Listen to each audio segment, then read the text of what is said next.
Gandang gabi sa inyo, Marcel at Joby. Hi, Opo. Senator. Joby, magandang gabi sa inyo.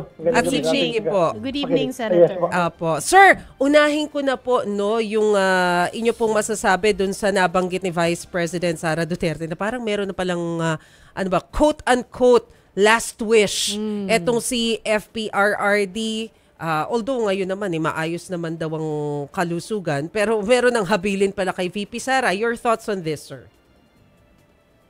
Wala akong masabi. Kung hindi, malungkot ako. Malungkot. Nakakalungkot po na just in case kung talaga mangyayari yung sabi niya na pag namatay siya doon at doon na lang siya magpa-cremate at huwag na siyang ibalik sa Pilipinas, nakakalungkot naman. Ako mismo, being a Filipino, how I wish. Kung mamamatay man siya, dito na siya mamatay sa Pilipinas, huwag doon sa ibang bansa. At kung meron mang gagawin sa kanya, whatever, burial or cremation or what, dito dapat mangyayari sa ating bansa. Pero, sir, nagkaroon po ba kayo ng pagkakataon recently na magkaroon ng contact with, I don't know, posible ba yun na makausap si FPRRD or someone na direkta from The Hague, from the family, sir? Ang nagmula nung umuwi na si former Yusek Bingbong Medialdia, wala na akong paraan na makapag-communicate sa kanya. Kasi noon, si Yusek Bingbong ang medyo go-between namin at doon ko lang pinaparating kay Bingbong. Gusto ko iparating sa kanya at vice versa. Pero ngayon, wala na akong kuwan kasi pamilya lang naman talaga ang pwedeng pumunta daw doon at makabisita sa kanya. Senator, si Chiki po ito, no? Chiki, yes. Speaking of, kasi kanina na pag-usapan namin yung, tinatawag na Duterte 7. Si Senator Rodante Marcoleta po ba, ay sure na po ba sa Senate Blue Ribbon Committee? Dahil ito yung gusto niya po, hindi po ba? More or less, sure na yan. Lahat naman kaming Duterte Black, no? Kaming 7 ay pinupost na namin na siya ang magiging Blue Ribbon Committee Chairman. Suportado po namin siya. Pero kung sakali, sir, kayo, ano po ang committee na gusto ninyo? Wala po akong hinihingi, no? At wala rin namang ino-offer sa akin. I just presume na mananatili ako being an incumbent senator. Mangyari dyan is yung equity of the incumbent should prevail. So yung aking committee chairmanship noon pa, nahawak ko yung public order and dangerous drugs ay mananatili yun sa akin. That's my understanding. Ha? Sabi kanina sa aming mobile journalist po na si Mary Mon Reyes, no, na one of the first things I guess you will do pagdating dun sa Senado, no, ay tatanungin kung yung jurisdiction, may jurisdiction nga ba itong 20th Congress, no, dun sa impeachment case laban kay VP Sara Duterte. So just in case kunwari lang po ay mapagbotohan or kung ano man yung mangyari, no, and it will come out na meron nga pong jurisdiction, ipupush nyo po ba ulit yung motion to dismiss? Well, hindi ko pa alam kung I'm going to do that. Basta one thing is, sure is that I will respect the mandate of the majority. Kapag sinabi ng majority na magko-crossover, isunod ako. Pag sinabi ng majority na hindi po pwede, walang jurisdiction ng 28th Congress as far as the impeachment of Vice President Sara is concerned, then respetuhin ko rin. Basta sa akin lang, bago tayo mag-reconvene yung impeachment court, ay dapat na-establish natin yung issue about jurisdiction para walang complication in the future. So, klarin muna natin. Kaya nga sabi ko, I will raise that issue in the Senate plenary. Not in the impeachment court, ha? Sa plenaryo ng Senado. Doon ko yan i-raise yung issue na yan.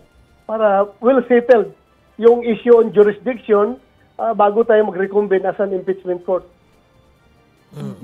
Your thoughts po Opo. on Kiko Bam joining majority? Well, they are welcome. They are welcome. Wala man akong problema. Hindi naman mga masasamang tao yan sila. Mas mabait pa ngayon sa akin. Mas masama pa siguro ako sa kanila. Wala naman tayong problema dyan. Basta I am joining the majority not because of Kiko or Bam. I am joining the majority because of the leadership of Senator Chis Escudero. So that's the bottom line there. So just in case, pareho kaming nagustuhan namin yung liderato ni Senate President Chis Escudero, then well and good. Magkakaintindihan kami na pareho pala kami ng gusto ng leadership. So maganda po. Yung aming mga stand naman bilang CDP laban at sila naman bilang mga partido LP. nila. Yung LP po. bilang LP ay hindi naman yan na magmamatter kung nandiyan kami sa majority. Everything naman ay napapag-usapan. So, sir, does it mean na, kumbaga, sure win na etong si SP Chis? I mean, si Senator Chis Escudero, mariretain talaga as Senate President? Sigurado na yan? Well, nothing is sure unless until mag-convene yung 28th Congress by July 28, no? Nothing is sure. Marami pang posible mangyari yan. Pero suffice it to say that as of now, he has the number. Pila na kabuok, Senator? Ilan na? I'm sure it's more than 13. We only need 13 to raise the leadership, di ba? 13 lang kailangan niya to maintain his hold on the Senate presidency. But I believe it's more than 13. Senator Bato, si Jovi po. Jovi. Senator, alam ko na tinalakay niyo na dati sa committee ninyo itong mga nawawalang sabongero Hindi ba? At naisara nyo na yung investigasyon nyo dyan. Pero meron ba kayo doon sa mga recommendation nyo doon, doon sa inyong ginawang investigasyon na parang dapat ay tinatalakay nitong mga nag-iimbestiga ngayon tungkol dyan? Meron. Yung pinaka doon, isang investigation, isang recommendation natin doon sa ating committee report which was adopted by the Senate was that dapat ipagpatuloy ng CIDG at ng NBI yung investigasyon doon sa yung mga opisyalis ng Pitmaster at ng Lucky 8 ba yun, yung mga kumpanya niya na inahawakan ni Atong Ang. So dapat patuloy nila yung investigation nila doon kay Atong Ang at saka doon sa mga opisyalis ng nasabing kumpanya. Tama ba yung naging pahayag nyo mukhang kanina to sa interview sa inyo yung paniniwala nyo even before nung nag-iimbestiga kayo na merong influential na tao or in person na nagbibigay ng order tungkol dito sa issue na ito?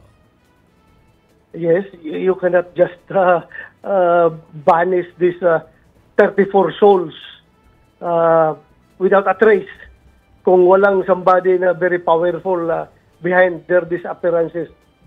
So, meron talaga somebody powerful and very influential na ganito kagaling pagkagawa itong trabaho na ito na hanggang ngayon, kahit na meron ng whistleblower na nagsabi na alam niya saan pinagtatapon pero wala pa rin tayo nakuhang body of the crime. So, meron somebody dito sa likod talaga na malakas. May wisdom ba, Senator, na dapat muling magkaroon ng investigasyon ng Senado tungkol dito? So far, no, Joby, as far as my committee is concerned, we have already wrapped up our investigation. We have submitted our committee report and it was adopted by the Senate. So, tapos na yung investigasyon namin. So, yung PNP na nagpapatuloy sa kanilang investigation, let's give them the whole playing field to conduct their investigation. Pero kung meron mang isang senador na magpasa ng resolution na magpapa-imbestiga nitong magpapa-reopen sa investigation ng missing sabongeros, then I am going to do that. That's my job. Kung merong magpasa ng resolution. Sir, balikan ko yung sinasabi mo kanina na influential person. Do we have an info kung sino itong influential person or influential people na pwedeng sangkot po dito? Yeah. Well, kung sino pa yung sinasabi ng whistleblower as the mastermind? Di ba may sinasabi ang whistleblower kung sino ang mastermind? So yun ang sinasabi ng whistleblower. Then dapat ipagpatuloy ng PNP yung kanilang investigation dyan para mabigyan ng hustisya yung nawawalang 34 na mga sabungero. Pero sir, kayo po ba More than 34 ba daw? More than 34. So sana makuha ng PNP kung mayroon pang iba. Oo, tsaka may kasama daw sir ng mga pulis din no, na involve. Well, totoo naman yan. In fact, during our hearing, if you can remember, during our hearing, positively identified nung isang isabong, how do you call that? Yung merong betting station ba yan? Yung certain Lasco na taga San Pablo, Laguna, kung saan siya ay pinasok sa kanyang pamamahay at dinukot. And doon sa hearing natin, positively identified nung mother, nung wife, nung missing person, at saka yung sister nung missing person, yung mga pulis ng intelligence operatives ng Batangas Police Provincial Office doon sa loob ng Senado during our hearing. So yun, nakapailan sila ng kaso and hindi ko lang alam kung anong development doon sa kaso na yun, kung ano na nangyari doon sa mga pulis na kinasuhan ng CIDG. Sige. Ano yan, tututukan pa rin natin yung issue na yan. Senator Bato de la Rosa, marami pong salamat, sir. Daghan kayong salamat, Senator. Maraming salamat. Thank you very much. Yan mga kapatid, sa Senator Bato de la Rosa na nagsalita tungkol sa various issues mula doon sa usapin kay FPRRD hanggang Senado hanggang sa sabong. Nawawalang Dami mga na cover, sabongero. Yeah. Oo.